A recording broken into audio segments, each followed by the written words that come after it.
میری ماں ہو، میری بیٹی ہو، سوچئے گا ضرور اور غور کیجئے گا کہ لپسٹک کریم پاؤڈر تو بہت دور کی بات ہے، گھر سے نکلنا ہے تو خوشبودار تیل لگا کر بھی نہیں نکل سکتی ہے، چوڑیاں جو کھن کھن آتی ہے، کھن کھن کی آواز، یا چلتے وقت چوڑیوں کی آواز آئے، چلتے وقت ہاتھ ہلے اور چوڑیاں بولے، تو چوڑیوں کو پہن کر بھی نہیں جانا ہے، پائل اگر اس میں آواز ہے تو وہ بھی پہن کر نہیں جا سکتی ہے، یہاں تک کہ اگر اونچی ہل کی چپل، اونچی ہل کی سینڈل پہن کر وہ چلتی ہے اور سڑک پر یا پکی زمین پر چلتے وقت تو سینڈل کی کھٹ کھٹ کی آواز آتی ہے، تو ایسی سینڈل اور ایسی چپل پہن کر بھی عورت نہیں جا سکتی ہے کہ جس سے اس کے پیروں کی کھٹ کھٹ کی آواز سے مردوں کے چہرے متوجہ ہوں، مرد اس کی طرف مائل ہوں اور اس کی طرف دیکھنا شروع کر دیں،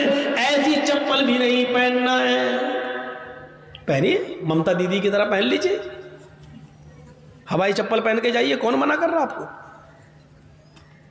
شان میں گستاخی ہو گئی مولانا صاحب، اب ہمارے بوتے نہ آگے 150 روپے کی چپل پہنیں گے،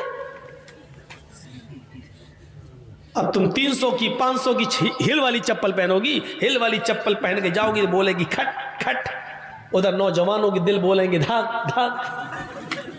یہ صورتحال ہو رہی ہے آج کل، تمہاری چپلوں کی دل سے آواز، ادھر لڑکوں کے دل، اس اسلام نے اسی سے تو روکا ہے، جڑ کو ہی ختم کر دیا ہے۔ اونچی ایڑی کی، اونچی ہل کی چپل بھی عورت اگر آواز کرتی ہے تو نہیں پہن سکتی ہے، چوڑی اگر آواز کرتی ہے تو نہیں پہن سکتی ہے۔ ایک آدھ کڑا پہن لیا کوئی بات نہیں، ایک کڑا پہن لیا اس میں، ایک کڑا پہن لیا اس میں، آواز تو نہیں کر رہا، جائیے، لیکن ہاتھوں میں ساکس ہونا، گلیوز ہونا چاہیے، پیروں میں ساکس ہونا چاہیے، جائیے، ٹخنے سے نیچا نقاب اوڑھنی یا چادر ٹخنے سے نیچا ہونا چاہیے، اتنی نیچی ہونی چاہیے کہ آپ کی چپل بھی نظر نہ آئے، چپل سی چھپی ہوئی ہو، اور آپ کا نقاب، آپ کا حجاب، آپ کی چادر زمین کی مٹی سے چھلتی ہوئی، روڈ سے چھلتی ہوئی جانی چاہیے۔ یہ ہے اسلامی پردہ۔ مولانا صاحب کیوں بتا رہے ہو؟ ہمیں کرنا ہی نہیں ہے، ہمیں کرنا ہی نہیں ہے۔ ارے تمہیں کرنا نہیں، ہمیں تو بتانا ہے۔ 1 سال کے بعد جلسہ لوگ کراتے ہیں بیچارے، اسی مقصد سے تو کراتے ہیں، تو یہ ہونا چاہیے، یہ تو عورت یہ سب چیزیں پہن کر نہیں نکل سکتی ہے۔ اس ابراہیم علیہ السلام نے کہا بیوی کو طلاق دے دیا، کام میں نہیں رکھ سکتا۔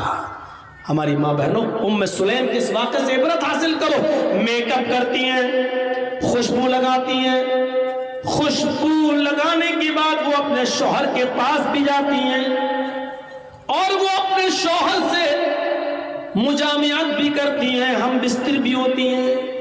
سوچئے، بغل میں بیٹے کی لاش ہے، بیٹے کا جنازہ ہے، اور وہ رات میں میک اپ، تصور کریں ہماری بہنیں اور ہماری قوم کی بیٹیاں، کیا گھر میں آپ کے بیٹے کا انتقال ہو جائے، کیا ایسی صورت میں اپنے شوہر کو اتنا خوش رکھ سکتی ہیں؟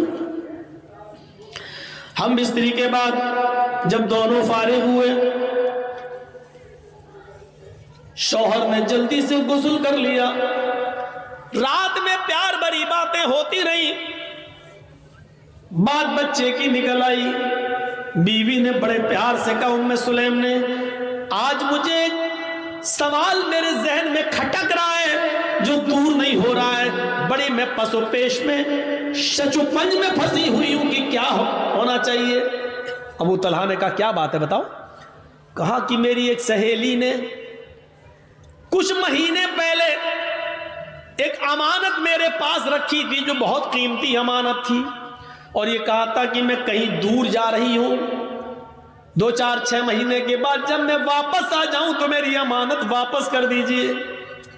لیکن میرے پتی جی، میرے ہسبینڈ، اس نے جو امانت دی تھی وہ مجھے بہت پسند آ گئی، میرا دل اس پر آ گیا، میں چاہتی ہوں کہ اس کو رکھ لوں اور اس جس کی امانت تھی اس کو میں واپس نہ کروں۔ ابو طلحہ نے کہا نہیں، یہ تو غلط بات ہے، یہ امانت میں خیانت ہے، یہ گناہ ہوگا۔ اگر وہ اپنی امانت مانگ رہی ہے تمہاری سہیلی تو اس کی امانت تمہیں واپس کرنا پڑے گی۔ کہا لیکن لیکن وہ امانت مجھے بہت پسند ہے، اس چیز پر میرا دل آ گیا ہے، میں نہیں چاہتی ہوں کہ اس کو وہ دوں۔ ابو طلحہ نے کہا تم بہت غلط کر رہی ہو، تمہیں اس کی امانت دینا پڑے گی ورنہ جہنم میں جاؤ گی، بے ایمانی مت کرو، جس کی امانت تھی اس کی امانت واپس کر دو۔ کہا میرے پیارے شوہر، تو پھر ایک امانت اللہ نے مجھے دی تھی، 2-3 سال پہلے اللہ نے مجھے بھی ایک امانت دی تھی، اور وہ امانت مجھے بہت زیادہ پسند ہے، اس امانت پر میرا دل آ گیا ہے، وہ امانت میرا بیٹا ہے، لیکن آج اللہ نے اپنی امانت مجھ سے مانگی تو میں نے اس کی امانت اس کو واپس کر دی، اس کی امانت میں نے اس کو واپس کر دی۔ اگر میں اپنے پاس رکھتی اور اس پر بے ایمانی کرتی تو امانت میں خیانت ہوتی۔ میرے پیارے شوہر، بچہ آرام سے سو رہا ہے، اس کا مطلب یہ ہے کہ بچہ میرا اس دنیا میں نہیں رہا، اللہ کی امانت دی، اللہ نے اس بچے کو لے لیا ہے۔ ابو طلحہ کے پیروں کے نیچے سے زمین سرک گئی، بولے تو کچھ نہیں، لیکن کہا کہ اس حال میں بھی تم مجھے کھانا کھلا رہی ہو، تم مجھ سے ہم بستری کر رہی ہو، پیار و محبت تم نے مجھ سے کیا ہے، تمہیں بچے کے بارے میں مجھے بتایا نہیں۔ وہ تو ٹھیک ہے، اللہ کی امانت تھی، اللہ نے لے لیا، لیکن اس کا یہ مطلب تو نہیں تھا کہ تم محلے کی عورتوں کو بھی روکے رکھو۔ کوئی بات نہیں ہے، صبح سورج نکلنے کے بعد اس بچے کو دفن کر دیا جائے گا۔ حضرت ابو طلحہ جیسی اذان کی آواز ہوتی ہے مسجد میں جاتے ہیں، اللہ کے نبی صلی اللہ علیہ وسلم نماز پڑھاتے ہیں، اور نماز پڑھانے کے بعد جب ابو طلحہ اللہ کے نبی کے پاس بیٹھتے ہیں اور پوری کی پوری رات کی داستان سنا دیتے ہیں، اللہ کے نبی ایسا ہوا، میری بیوی نے رات میں بھی نہیں بتایا ہے، میری بیوی نے مجھے کھانا بھی کھلایا ہے، اس کے بعد ہم بستری بھی کیے، شاریرک سمبند بھی بنایا ہے، آئے اللہ کے نبی، اس کے بعد کا اللہ کی امانت دی اللہ نے لے لیا۔ اللہ کے نبی فرماتے ابو طلحہ بس اے ابو طلحہ، اللہ تمہاری بیوی کو جزائے خیر دے، اللہ اس کو اچھا بدلہ دے، اور تم دونوں نے آج رات میں جو مجامعت کی، جو ہم بستری کی ہے، اللہ اس میں برکت عطا فرمائے، اللہ اس میں برکت عطا فرمائے، اللہ اس میں برکت دے۔ اسی دن کی مجامعت اور ہم بستری سے حضرت ام سلیم کو حمل ٹھہرا ہے، اسی ام سلیم کو حمل ٹھہرا ہے، اور اسی ابو طلحہ کو ام سلیم سے اسی دن حمل ٹھہرا ہے، اور پھر 9 مہینے کے بعد بچہ پیدا ہوتا ہے، اس بچے کا نام انس رکھا جاتا ہے، اس بچے کا نام انس رکھا جاتا ہے۔ اللہ کے نبی جب اس بچے کو، جب یہ بچہ پیدا ہوا تو سب سے پہلے اللہ کے نبی نے کھجور اپنے منہ میں چبایا، اور چبایا ہوا کھجور نکالا اور اپنی انگلی سے نکال کر حضرت انس کے منہ میں ڈالا اور دعا کی، اے اللہ حضرت انس کے مال میں اور اس کی اولاد میں برکت عطا فرما، اس کی اولاد میں برکت عطا فرما، ان کے مال میں اور ان کی اولاد میں برکت عطا فرما۔ یہ انس ہی تھے جنہوں نے 10 سال جناب محمد رسول اللہ کی خدمت کی ہے، یہ انس ہی تھے، آگے چل کر یہ بڑے امیر بنے، اللہ نے ان کی دولت میں بھی اضافہ کیا اور ان کے بچوں کی تعداد میں بھی اضافہ ہوا ہے۔ مدینے میں اکثر بچوں کی تعداد انہی کی نظر آتی تھی، سب سے زیادہ بچے انہی کے نظر آتے تھے۔ یہ دعا کا اثر تھا جناب محمد رسول اللہ صلی اللہ علیہ وسلم کی دعا کا۔ کہنا یہ چاہتا ہوں کہ اس واقعے کو دیکھیے کہ پہلے زمانے کی عورتیں بچے کے انتقال کے بعد بھی میک اپ اپنے شوہر کے لیے کر رہی ہیں، بن ٹھن کر اپنے شوہر کے لیے رہ رہی ہیں، اپنے شوہر کو سکون پہنچا رہی ہیں، یہاں تک کہ رات میں شوہر نے جب میک اپ میں اور خوشبو میں اپنی بیوی کو دیکھا تو وہ بھی اپنے آپ کو روک نہ سکے اور انہوں نے ان سے ہم بستری بھی کی، اور اس ہم بستری پر برکت کی دعا جناب محمد رسول اللہ صلی اللہ علیہ وسلم نے کی کہ اللہ اس رات میں تمہیں کوئی برکت عطا فرمائے۔ پھر حضرت انس پیدا ہوتے ہیں، پھر انس کے منہ میں بھی سب سے پہلے لقمہ لعاب دہن جناب محمد رسول اللہ کا جاتا ہے۔ میرے پیارے ساتھیوں، پھر انس کے مال و دولت، مال و اولاد میں برکت دعا بھی اللہ کے نبی کرتے ہیں. تو یہ اس زمانے میں یہ حال تھا.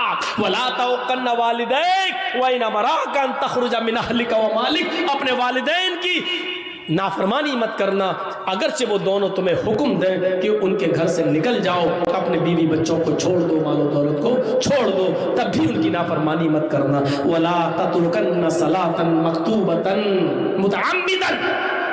فرض نماز کبھی بھی قصداً جان بوجھ کر مت چھوڑنا. فَإِنَّ مَن تَرَكَ صَلَاةً مَكْتُوبَةً مُتَعَمِّدًا فَقَدْ بَرِئَتْ مِنْهُ ذِمَّةُ اللَّهِ. جو فرض نماز قصداً جان بوجھ کر چھوڑ دیتا ہے، اللہ کی ذمہ داری اس کے اوپر سے ہٹ جاتی ہے. جب نمازی نماز نہ پڑھے اور فرض نمازوں کا جنازہ نکلتا رہے تو اللہ کی اس کے اوپر کوئی ذمہ داری نہیں ہے. مرے کٹے کچھ بھی ہو، پھر اللہ کی کوئی ذمہ داری اس کے اوپر نہیں رہی ہے. فقط بریت منہ ذمۃ اللہ. اللہ کے ذمے سے وہ آدمی نکل گیا ہے جو فرض نماز کی پابندی نہیں کرتا ہے. اور چوتھی چیز بتائی ولا تشربن خمرا فانه راس كل ذنب. اور سنو، کبھی شراب مت پینا، کسی بھی کنڈیشن میں شراب کو ہاتھ مت لگانا. فإنه رأس كل ذنب، اس لیے کہ وہ ہر برائی کی جڑ ہے. ہر برائی کی جڑ شراب ہے. شراب پینے کے بعد زنا کرنے کا دل کرتا ہے. شراب پینے کے بعد چوری کرنے کا دل کرتا ہے. شراب پینے کے بعد ماں باپ کے سامنے، ماں اور باپ کے سامنے گالی دینے کا دل کرتا ہے.